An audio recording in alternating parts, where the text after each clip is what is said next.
मेरी किस्मत और मेरी aspirations, I have been asked this question many times कि भाई किस्मत में जो लिखा वो मेरा लिमिटेशन रहेगा क्या? क्या जो मैं एक्चुअली चाहता हूं, जो बड़ी मर्सिडीज चाहिए थी, जो हॉलिडे चाहिए थी, जो बच्चों को पढ़ाई करानी थी, जो शादियां करवानी थी, ईएमआईज ले लेके मैं आज चल रहा हूं, एक दिन ऐसा कब आएगा कि मेरे ईएमआईज खत्म हो जाएंगे, मैं सब कुछ अपना अफोर्ड कर सकूंगा without taking a loan and I meet my goals, कि मेरे को जो चाहता हूं मिलता भी रहेगा?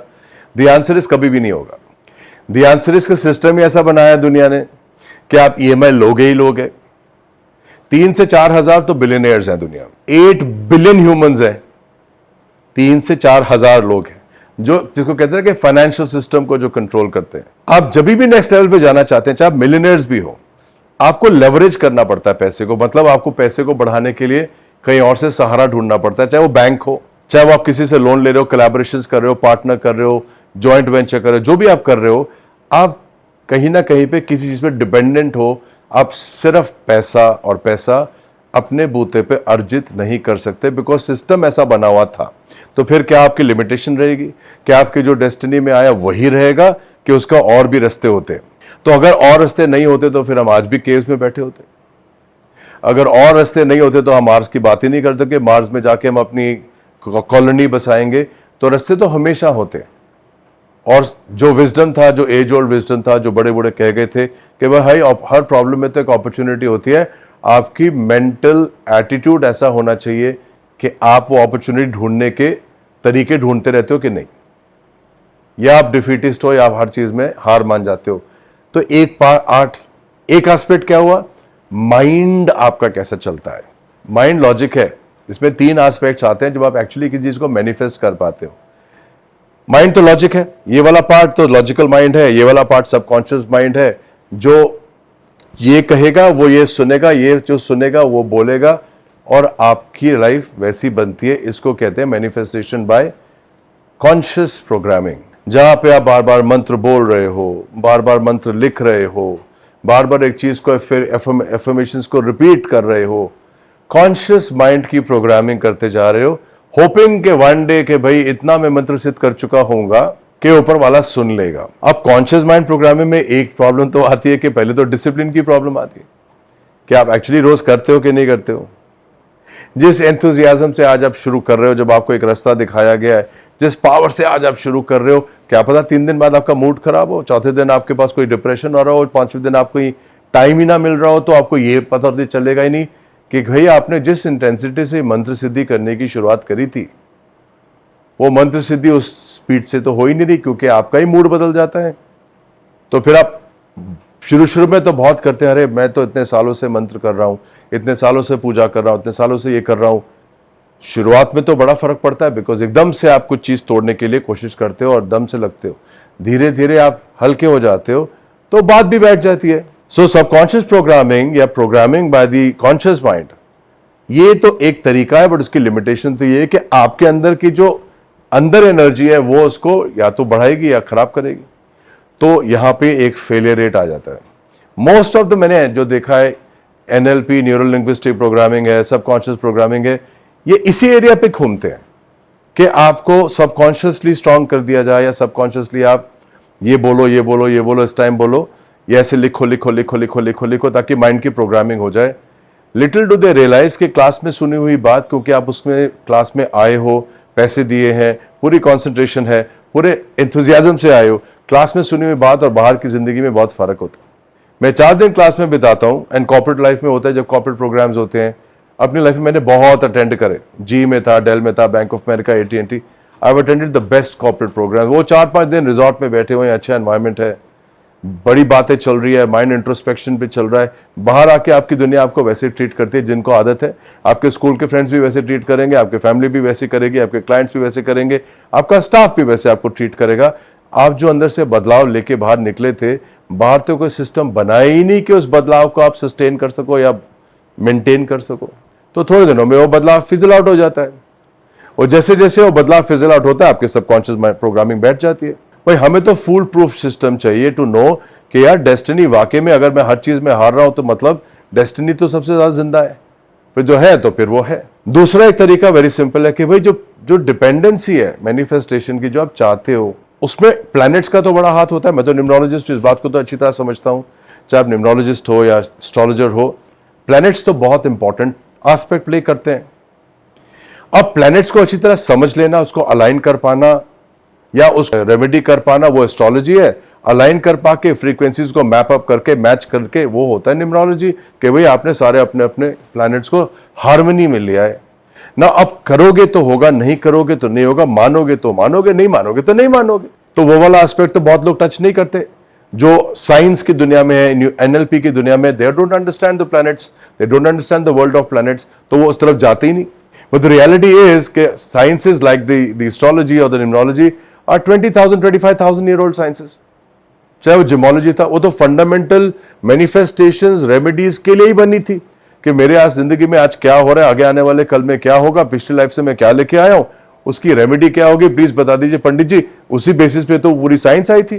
तो अगर आगे क्या होगा प्लीज बता दीजिए, रेमेडी कर दीजिए, वो मैनिफेस्टेशन ही तो था। तो वो एस्पेक्ट्स आप मैनिफेस्टेशन में तो डालते नहीं, बिकॉज आपको पता नहीं। अब न्यूमरोलॉजिस्ट होने का ये फायदा जरूर है कि one understands the world of numerology also. Corporate life से आया हूं तो मुझे I understand the world of subconscious programming also. तो ये दो रास्ते तो समझ आते हैं कि इनको मैं कनेक्ट करता हूं, यहां से मैं उसका चार्ट ठीक करूं, लाइफ चार्ट बढ़िया से बना के ठीक कर देता हूं सब एस्पेक्ट्स, यहां से उसकी मैं सबकॉन्शियस प्रोग्रामिंग पे उसको ले जाऊं, तो ये जो ब्रिज बन गया ये तो सक्सेस को इंश्योर करता है, at least to a point success को इंश्योर करेगा। बिकॉज आपके चार्ट्स में भी तो इशू आ सकता है, पिछले कर्मों के दोष होते हैं, टाइमिंग सही नहीं चल रहा होता, बहुत सारी चीजें होती है। बट दिस दो एस्पेक्ट्स में दोनों मिला के बेटर अपॉर्चुनिटी या बेटर सक्सेस रेट तो है ही है, for sure, because we do it on a daily basis. Money magnet तो मैं कितने सालों से कर रहा हूं और न्यूमरोलॉजी तो मैं करता ही जा रहा हूं, आज तो 41 ईयर्स तो न्यूमरोलॉजी करते करते हो गए।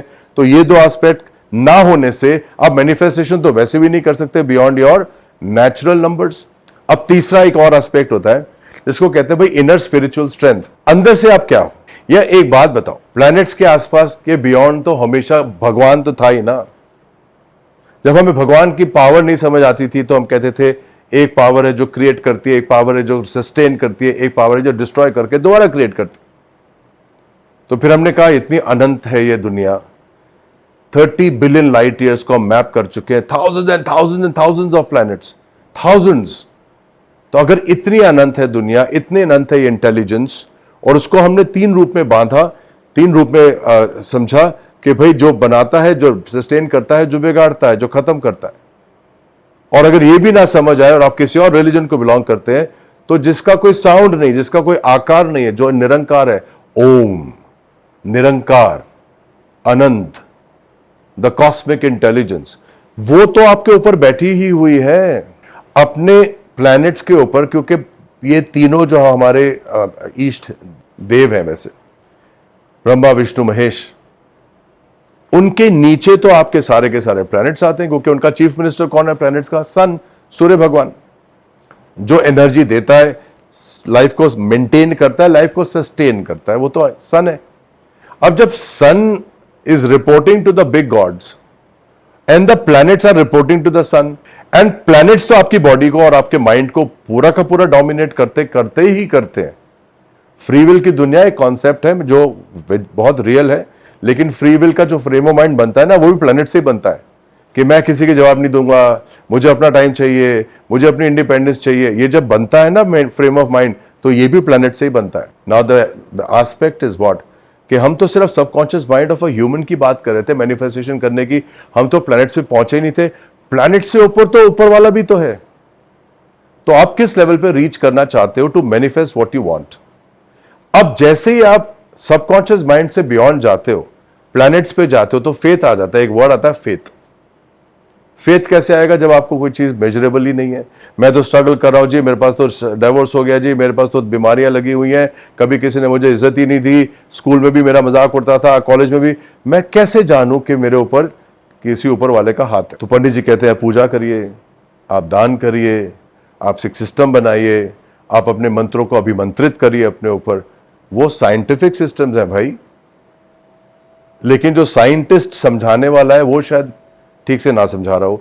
ये बात तो हमेशा प्रॉब्लम रहती है कि आप किससे बात कर रहे हो। एक तो तरीका है कि अगर मैं एक चीज को बार बार रिपीट कर रहा हूं, मंत्र को या अपनी सोच को, जिसको हम कर्म कहते हैं, तो कुछ तो ब्रेक कर सकते हैं। तो आपको सबकॉन्शियस में डिजाइन नहीं कर दिया रिपीट करो। लेकिन अगर मैं फेथ से रिपीट कर रहा हूं, अगर मेरे अंदर एक सेंस ऑफ बिलोंगिंग है, भाई ऊपर वाला है तो सही। आज तक जब जब मेरे को प्रॉब्लम आई, कहीं ना कहीं से कोई हेल्प आ तो गई, क्योंकि खड़ा तो हुआ मैं आज जब जब शादियों के लिफाफे भरने थे, कहीं ना कहीं से कुछ पैसा तो आया।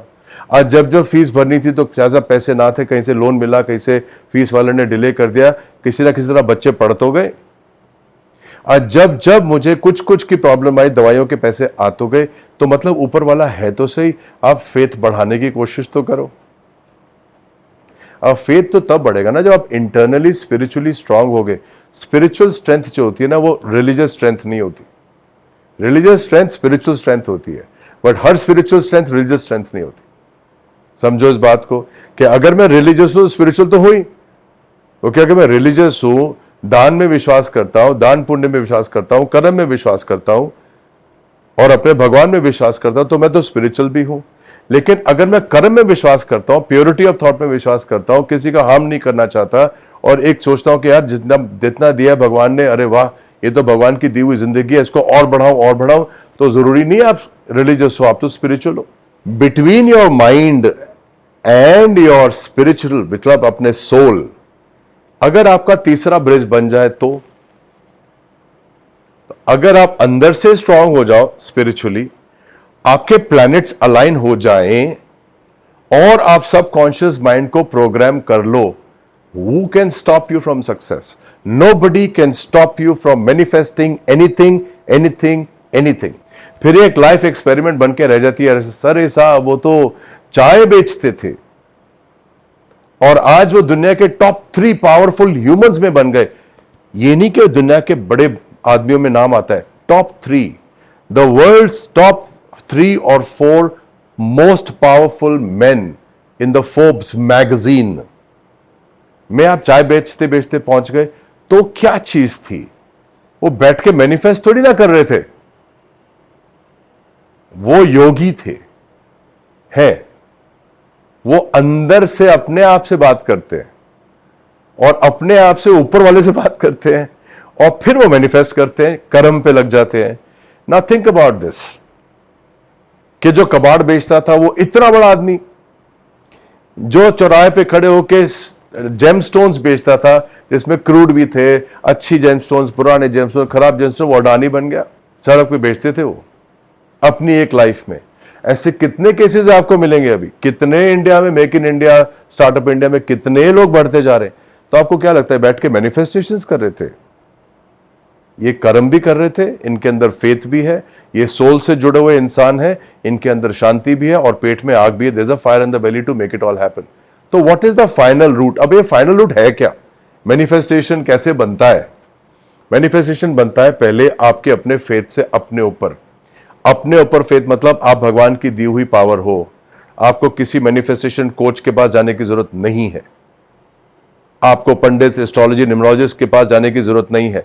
पहले आप अपने आप को पहचानो, आप क्या गलत कर रहे हो, क्या नहीं कर रहे। आप शीशे में देखो, उसको इंप्रूव करने की कोशिश करो। मतलब जैसे शाहरुख खान नहीं कहते थे एक टाइम पे, मैं तो रोज अपने आप से कंपीट करता हूं।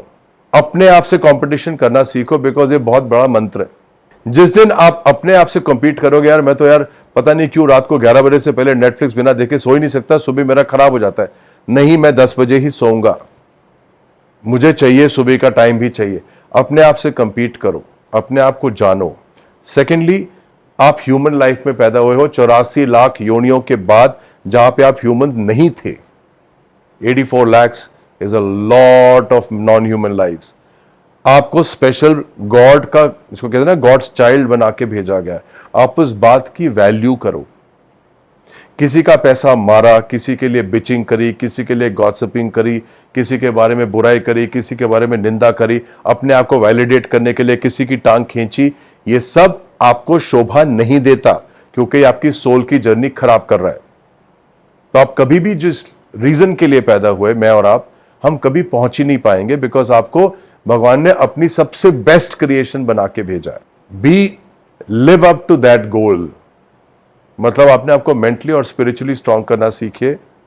जैसे जैसे आप स्पिरिचुअली, मेंटली अपने आप को स्ट्रांग करेंगे, अपने आप से कंपीट करते रहेंगे, आप अपने भगवान के साथ पहुंचते जाओगे। भगवान आपका कहीं नहीं, आपके अंदर है भाई। आपको शांति मिलती जाएगी कि आज मैंने जो दिन बिताया था अच्छा किया मैंने। जैसे जैसे आप शांत हो जाओगे, आपको पता है आप सोल की जर्नी पे आ गए। उसके बाद सोल की जर्नी पे आने के बाद आप प्लैनेट्स के बारे में बात कर सकते हो। भाई चलिए आपके प्लैनेट्स देखते हैं क्या क्या ठीक चल रहा है, क्या क्या ठीक नहीं चल रहा, बिकॉज ऊपर वाला दे रहा है साहब, मेरे को फेथ तो है, लेकिन अगर कुछ अलाइन कर सकते हैं तो कर दीजिए। उसके बाद आप सब कॉन्शियस से कॉन्शियस में आते हैं, जहां पे आप अपने माइंड को फिर प्रोग्राम करते हैं कि मुझे ये चाहिए, ये मेरे टारगेट्स हैं।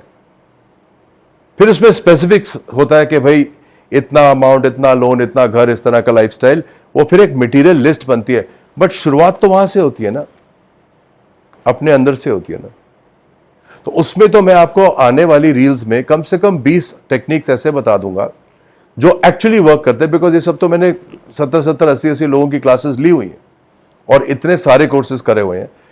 But you first must realise this, आप मैनिफेस्टेशंस की दुनिया में कहीं मत घूमो, कहीं मत ढूंढो, अपने आप को ढूंढो। आपके अंदर सारी मैनिफेस्टेशंस पड़ी हुई हैं, आपको वो पावर पता ही नहीं थी और इस बात का लोग फायदा उठाते हैं। इस बात का लोग फायदा उठाते हैं।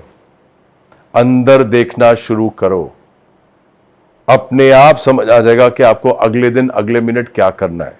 और जहां आप गलती करते हो, गलतियां मैं भी करता हूं ना, आप भी करते हो, तो जहां गलती करते हो तो सोचो तो सही रात को बैठ के सोने से पहले, यार ये गलत किया, आज ठीक नहीं रहा, आज ये ठीक नहीं हुआ, ये ठीक नहीं हुआ, कल नया दिन।